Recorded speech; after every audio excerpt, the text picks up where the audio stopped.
Hello guys, and welcome to another FaceTime video about Warhammer the Old World.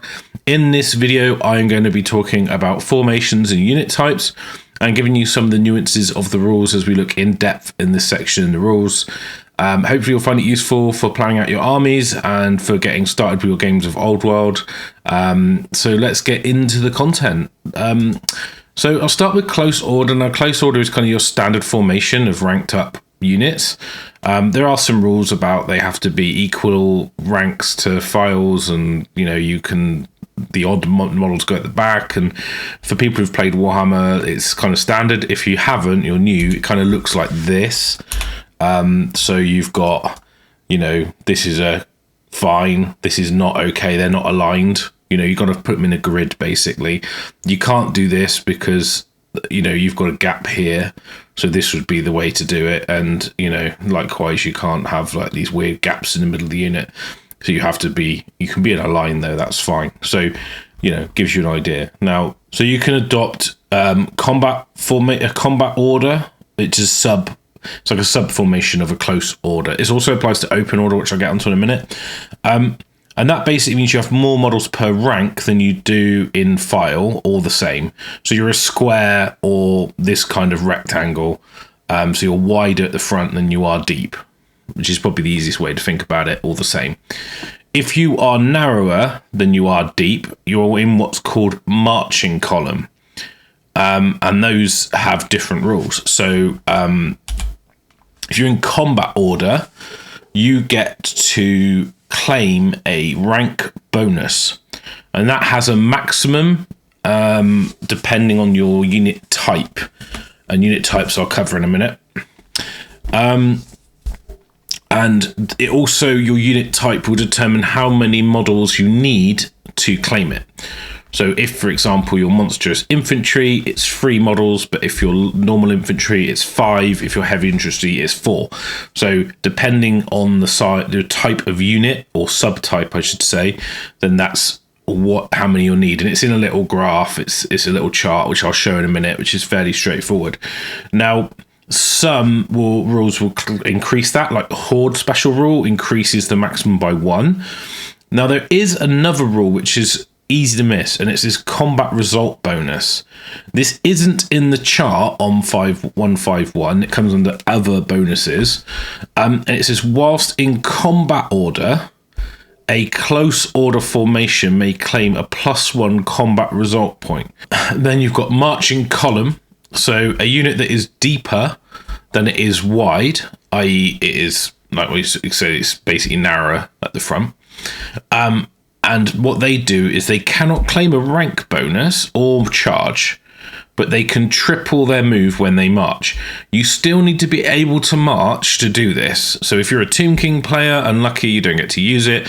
If you fail your enemy sighted roll, you don't get to use it, even if you're in the formation. So you can only benefit from this if you are able to march. It just triples your march move. There is a note here about disrupted units, and it basically says that you'll lose your cohesion or your rank bonus in 2 ways, really. You're engaged in the flank or rear by an enemy unit that has unit strength of 5 or more. Heavy infantry, you need to be 10 or more. And then also, if you end your movement with a quarter or more of your models within difficult terrain, or you're straddling a low linear obstacle. Now, in Warhammer terms, that basically means a wall or a fence. So if you want to know what a low linear obstacle is, it's a line of fence or dry walling or something that isn't very high that you can get over. So you imagine it in a, when you walk out in the country and you cross from those little styes and there's a fence, that kind of thing. Hopefully there's no rampaging orcs trying to hit you in the face. So we've got open order. So open order is essentially the same as close order. The difference is you don't get that extra +1, which is why close order gets a bit better combat result. You also get a quick turn. So as long as you haven't charged, marched or fled, you may pivot around the center up to 90 degrees, which is this rule here. Now, if you've got like the fast cavalry rule, you can do this even if you march. It doesn't give you an extra quick turn. It just allows this caveat of marched was removed for fast cavalry, if you've got that special rule. It says dispersed ranks. You do not become disrupted by difficult or dangerous terrain. So those rules about straddling a fence don't apply. You basically have the same option to be in combat order and the same option to be in marching column. You still gain your rank bonus. You just don't get that additional +1. So if you give up that +1 for not being disrupted in terrain and having a 90-degree turn. So that's open order. Now, skirmishes. Now, skirmishes essentially work very similar to how they used to. So there's a 1-inch coherency rule. For people who are familiar, this basically means that every model has to be within an inch of another model. So you can see here that this, this is too far, this is too far, but it's fine because you've got a chain here, yeah? Completely fine. So you've got a 360-degree facing and line of sight, and you do not have a flank or a rear. Although they're on square bases, your orientation doesn't really matter. Okay. You cannot move models through these gaps.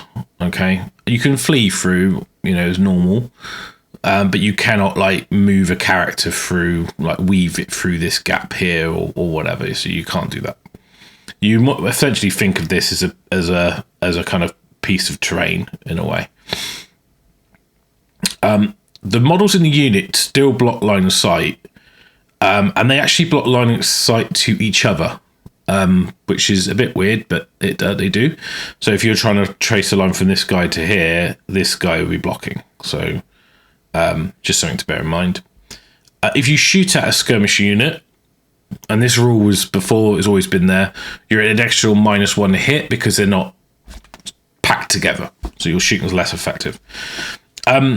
They don't cause panic when they flee through a formed unit. So if you run your skirmishes through a unit that's in close order or close order or open order, I get my words out, then you don't cause panic in them. However, if a unit runs through the skirmishes, they do have to take panic. So it's because it's not very disrupted for these guys to sort of filter through. So skirmishers can never claim a rank bonus. They can never disrupt an enemy unit when they charge in the flank or the rear. And characters can only join them if they have the same subtype. Not type, but subtype.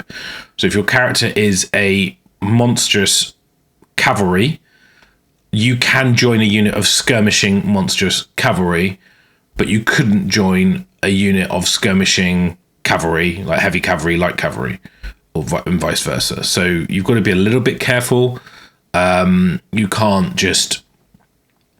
mix and match. So if you're an infantry, if you're heavy infantry skirmish, you can't join a normal infantry character into that heavy infantry skirmish because it's a subtype. I'll talk about that in a sec. So skirmishers charge a bit differently to other units. So they can charge an enemy that is visible to at least one of the models in the skirmish unit when charges are declared. The arc in which the enemy is charged in is determined as normal because obviously they have flanks and a rear. So you just do your lines off and say, oh, you're in the majority is in the flank or the front. That's where you go. Each model is moved individually, starting with the closest model to the charged target. Each model moves directly as possible towards the charged target to form a fighting rank, and models that cannot make base contact must form up behind the fighting rank as shown here. So essentially, the closest one goes in. These guys can go here and you can fight diagonal, but this guy can't fit, so he just goes in the back. So there are rules for formed units charging skirmishes, and it says when a formed unit of any type charges a unit of skirmishes, it must endeavour to move as directly as possible into contact with the closest visible model in the target unit as usual. Now, in the usual charge rules, you cannot wheel unless that's to maximise models, and you cannot do anything other than go in a direct straight line or the shortest distance. Now, this is why the diagram for me is a little bit misleading. And it might be that this next bit caveats that, but it basically says that, as usual, the charging unit may wheel once at any point. Now, the caveat of wheeling in the normal charge rules is to maximize models. Now, the way that skirmishes work is they rank to you once you charge. So there is no real wheel to maximize in a traditional sense, where if you're charging a unit against a unit, you may have to adjust slightly so you don't end up offset if you go in a straight line.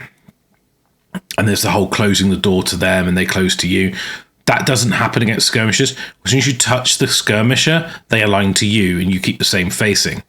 So there used to be a tactic where you could wheel during the charge to touch at a slightly different angle to change the overrun path. Now, I would hope that was still in the game, but I don't think it is the way it's read. But if you look at the diagram, it shows, if you go directly by the words say, it says directly as possible.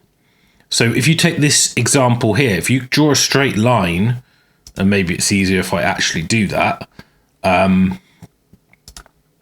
if I can. So if I draw a straight line from here, I'm going to hit this model, right? So in that case, I should stop here like this, okay? So that's my unit there. That's the unit. Then the skirmishers would align to me, okay? And they would align, let's change the color, this to here, okay? Therefore, this is my overrun path. Now, and that is if I go in a straight direct line, I'm going to hit this model. That's the closest model. I have to charge that one. Now, what they've done here is they've done a wheel, okay, which, get rid of all that. So they've done a wheel, which changes the overrun to this, okay? Now, by the letter of the rules, I don't think you can do that because it's saying you must move directly as possible into contact with the closest visible model as usual. And it says you may wheel as usual. And the reason you might need to wheel, if you think that say your unit was this facing, you can see this model, but you cannot touch this model because if you go in a straight line, you're going to miss. So then you would wheel and then you would charge. How much you wheel should be the minimum needed.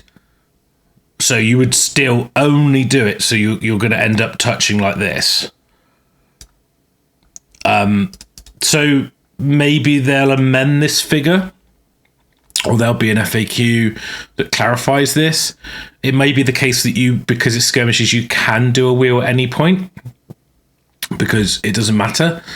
But in reading the letter of the rules, I don't think you can, which means that skirmishes can be quite powerful for redirecting because you've got to go towards the closest visible. So you can dupe people with this because, let's take this as an example. If you had a closest model here, let's put it out of sight here, actually. So if you had a closest model here, okay, going in a straight line, you're going to miss. Let's just say my diagram is better. Then you need to touch this model. So you're going to have to wheel, and then you would touch here, and then that would change your angle. And again, if they flee, and this was a common tactic, you would go this way, even though the majority of the unit's here, and you think you go this way. Anyway, I'm going on a tangent. But anyway, so when you charge a skirmish unit, you've got to touch the closest model, and then they form up to you. No model in the skirmish charged unit can move further than its move characteristic. So let's say, for example, this model here has got a movement of 4.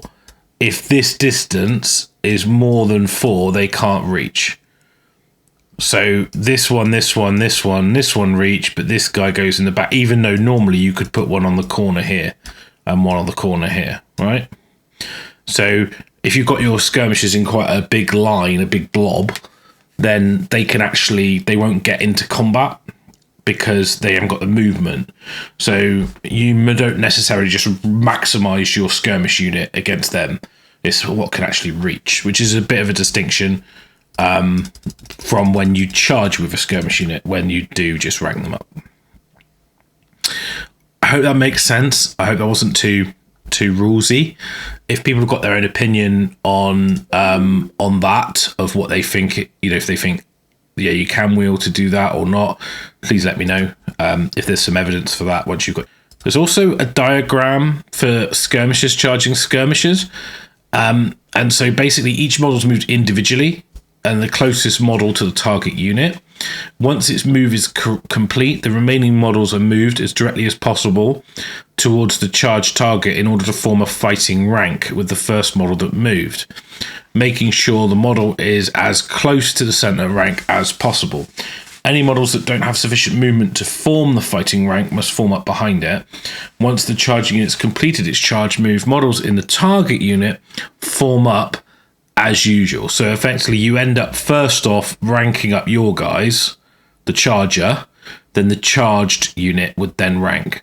And again, you've got the same caveat. If the movement here is too far, then that model would go in the back rank. You wouldn't just necessarily, go as wide. Don't suddenly form a massive long line because you've got 20, they've got 20, and you just go in two big lines of 20, like blocking half the table. You still can't do that. You go by the distance you charged or your move characteristic when you rank back. So it might be the case that you've only got a couple models in the charged unit that can come into the fighting rank, and the skirmish unit charging could have like more or less. It depends. So it really does. Now, there are a few questions I have around fleeing with skirmishes, because in the old rules, it was the closest model, as I explained earlier, that you would take as the center point, as the flee path. There isn't really that rule anymore. So I think as it reads, the flee direction will be determined by the center point of the skirmish mass.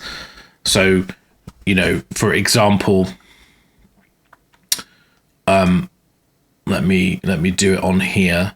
So your fleeing unit, say this unit's fleeing from this unit, you would take the center point, which is about here, and their center point, which is about here, and that becomes the path. But obviously this is quite a simple example because you're roughly in a line anyway, so it doesn't really make sense. But if, for example, you were charging a unit from this guy's the closest, and you've got a unit here, let's change that even more. So say this is your unit that's charging this unit of skirmishers, okay? So let's just say this is your unit charging and this unit of skirmishers here. Ignore this set here, okay? So we are going to see what is the closest model. This is the closest model, okay? Now, in the old rules, your flee direction would be this, okay? Because this is the closest model, center to center. There isn't anything in the skirmish section about fleeing. So we would have to use the generic rules from what I see, and that says the center point of the unit. So ignore this model here, but if we say that's the skirmish unit I'm charging, the center point's roughly there, right? So that would be the path. So unless they create an FAQ that talks about the center of the closest model, then it'll be the center of the unit, which might be quite difficult to work out because skirmishes are a regular formation. They don't have, it's not like this unit and you go, well, that's the center.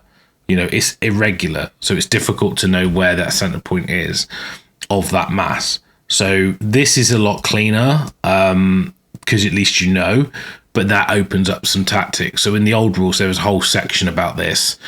It's not in this rule book. So I don't know. I imagine there might be a line added about this because it is a little bit confusing for people who used to play back in the day. But anyway, that's a tangent. But skirmishers, they're a little bit more complicated than normal units because they break rules for the game. So I hope that's useful. I've probably just confused people. So let's talk about unit types. So I mentioned this before. So you've got your main unit types, which is infantry, cavalry, chariots, monsters, and war machines. Now they also have subtypes. So regular infantry, heavy infantry, monstrous infantry, swarms. Now there are special rules that are not in the universal special rules section for each of these subtypes in a detailed unit type section, which I will talk about in a sec, and that's what I'm doing in this video. So you can see that models per rank is 5, then 4, then 3, then it's nothing because they don't get rank bonuses.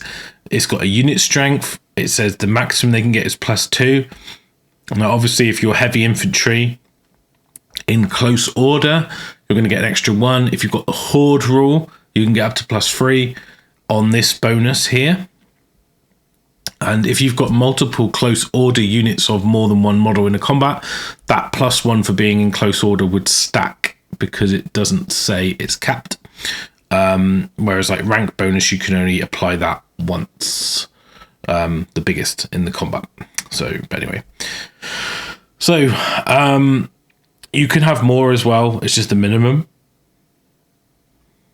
And also it can be reduced or by its formation, its spell effects, terrain, that sort of thing. So, and then you've got cavalry, you've got light cavalry, heavy cavalry, monstrous cavalry, and war beast, which is basically the synonym of this, which is, you know, it's almost similar. Again, they got unit strength, you've got your max rank bonus, and then you've got chariots, light and heavy. Heavy cannot have ranks because they cannot form units. Light chariots can. Then you've got monstrous creatures, behemoth. Again, they can't form units. And then war machines, again, they don't form units. And the crew, as I mentioned in the war machine show, that they are just like tokens. They're around the machine. So that's that. And then, so what does that mean? So basically, you've got some special rules. So heavy infantry have steady in the ranks. So they do not become disrupted when engaged in the flank or rear, unless the enemy unit strength is 10 or more rather than 5 or more. So they're a bit harder to disrupt. They've also need less models per rank to claim a rank bonus. So like a unit of 12 Chaos Warriors, so 4 by 3 would get its maximum of +2 and would also get the extra 1 for being close order and the banner if you've got one of those in the unit. So you could be up to like +4 combat res quite comfortably. And, you know, it's not a big investment for 12 Chaos Warriors to get a decent combat res on that static res. Monstrous infantry have got a rule called clumsy. So they can only be joined by a character that has this rule. So basically, this stops non-monstrous infantry models joining monstrous infantry, because a character with the monstrous infantry subtype would have this rule. So this is how they restrict what can join what unit, which isn't apparently obvious when you look at the characters joining units section, which is why I talked about the chariot when I did that show. So swarms are insignificant. So they don't block line of sight, and they're ignored when you're trying to target characters, so they don't confer the bonuses to protect the characters, for example. They don't cause panic, no one cares about them, they're just bugs basically, or things, rats or whatever, rats, bats, bugs. They're undisciplined, so they cannot use the inspiring presence or hold your ground special rule. So they don't have rank bonuses, so they kind of, you know, there's a lot, they just ignore a lot of the rules because they're not that, they're insignificant. That's all the infantry. So then we've got light cavalry, and there's one of the cavalry subtypes, and basically it's a rider and a mount, and they have a split profile. So it's fairly obvious, but you use the movement of the horse or whatever, wolf or what boar, whatever you're sat on. The rider and mount use their own stat line for their attacks. So that's weapon skill, strength, ballistic skill, whatever. In combat, the enemies always roll to hit against the rider's weapon skill, even if it's worse than the mount. So I think Goblin Wolf Riders used to be weapon skill 2, but the Wolf's weapon skill 3. So there you go. And in combat, so impact hits, stomp attacks use the mount's strength, not the rider. And you always use the rider's armor save. And you always use the rider's armor save. If the rider's ever reduced to 0 wounds, then the whole model's removed. They have the cavalry support rule, so whilst the rider may be able to reach above a comrade to strike the foe, their mount cannot. So if you're able to make a supporting attack, only the rider can, not the mount. And then we've got heavy cavalry. They follow all the rules for light cavalry, basically. No difference. The only difference is the models per rank. The monstrous cavalry, they have the clumsy rule as well, which stops monstrous cavalry joining characters, non-monstrous cavalry characters joining monstrous cavalry units. Then you have the war beasts, which are undisciplined, so they can't use the inspiring presence and hold your ground. But they can have a rank bonus. Then we're on to chariots. So light chariots basically have a split profile as well. You roll to hit against the cruise weapon skill. Impact hits to stomp at the chariot strength. If you move to 0 wounds, the whole thing's removed. Use your own weapon skill, ballistic skill, strength, and attacks initiative for your attacks of those weapons. So if it's the horse attack, then use the horses. If it's the rider, use the crew member, use the crew member. The movement you use is the beast's movement, and you end up with this kind of combined profile. There's a couple other rules. You've got iron shod wheels. So chariots are not designed for terrain. So this treats all difficult terrain as dangerous and treats all linear obstacles as impassable. You can't go over a wall basically with it. And also, when you take a dangerous terrain test, if you fail it, you take D3 wounds rather than a single wound to represent how dangerous it is for chariots to go rumbling across dangerous ground, or difficult ground, I should say. Churning wheels. So a unit with this rule can only be joined by a character that also has this rule. Other characters are not willing to be basically churned up under the wheels. And a firing platform gives them a 360-degree shooting arc for casting spells and shooting missile weapons. So heavy chariots use all the rules for light cavalry in terms of split profile.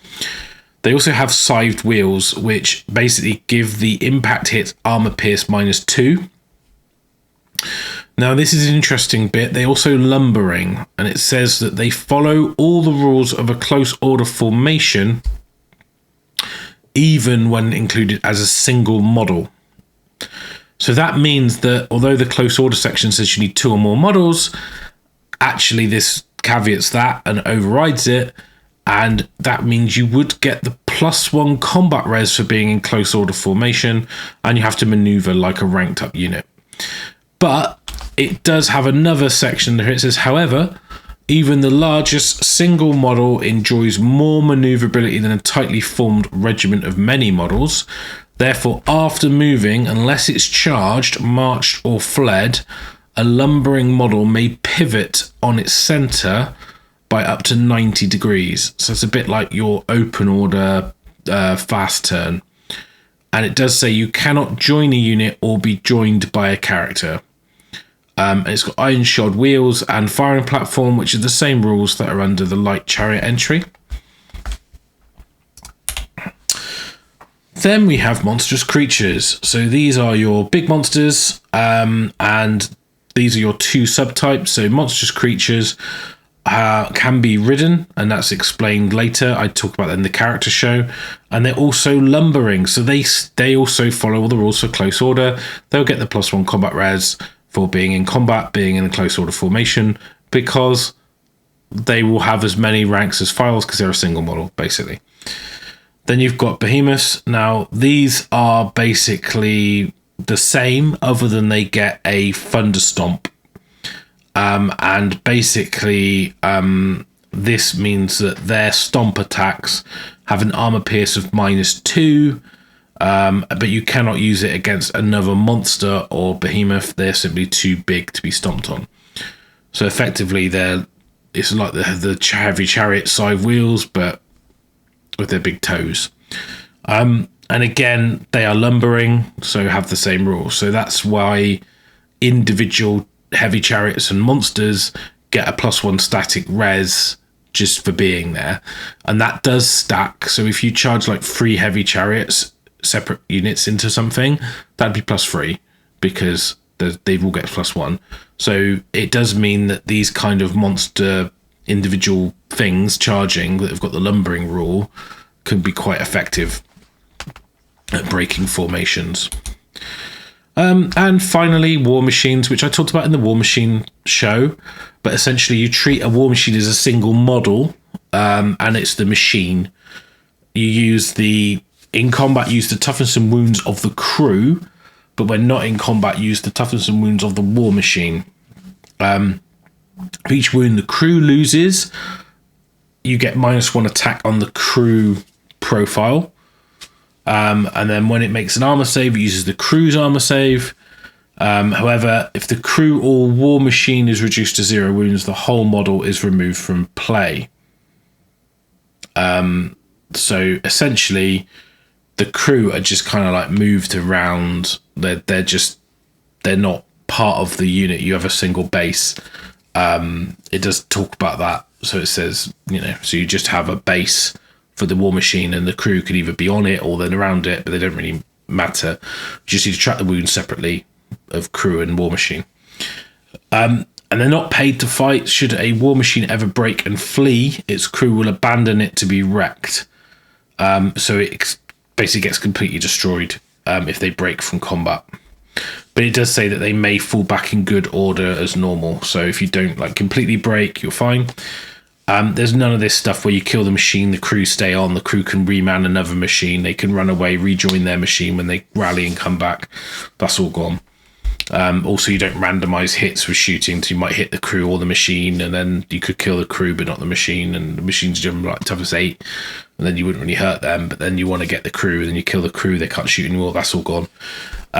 So it's a weapon of war. So basically it says that they're slow and cumbersome. They cannot march, declare charge, make pursuit moves, -1 to its flee roll, and they can pivot freely at any time during its turn, and they make the following and make a follow-up move as normal. Should the war machine pivot, it does not count as having moved. So you can pivot to shoot, basically. So you can point at what you want to shoot. As long as you don't move, that's fine. Pivoting is okay. So you pivot to face what you want to shoot, change your arc, whatever, and then fire as normal.